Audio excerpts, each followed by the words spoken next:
Et à l'intérieur, nous avons 3 sachets qui sont des cristaux en fait qu'on mélange à 250 ml de solution. Bon, ici c'est déjà trempé au préalable, donc c'est pourquoi vous allez voir, ça ne suffit, dans les différents bocaux, ça ne suffit pas exactement 250 ml. Mais sinon, c'est quelque chose qu'on fait au préalable. Donc dans 250 ml, laissez chaque sachet retourner jusqu'à rendre l'ensemble homogène. Et une fois que vous avez rendu l'ensemble homogène, comme ceci, rassurez de mettre sur le bocal chaque sachet pour ne pas se tromper de bocal. Et à côté, un autre bocal qui contient de l'eau saine. Et cette eau saine va nous servir de rinçage. Alors, une fois que c'est fait, on va décapsuler notre pH que voici. Et puis, on va activer. Bon, on va commencer avec le premier bocal. En principe, on va avoir un pH de 6,86. Donc, une fois on va mettre le pH, on va appuyer sur le bouton cale et attendre que le tableur scintille la valeur de 6,86. Alors, je vais caler, j'appuie sur cale et puis on patiente.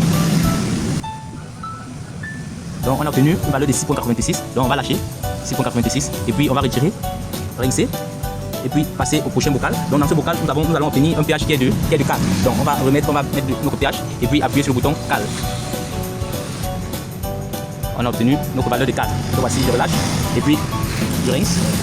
Je reviens au prochain bocal. On va obtenir un pH de 9,18. Donc je reviens et puis je mets mon pH et puis je vais appuyer sur le bouton cale. 9,18.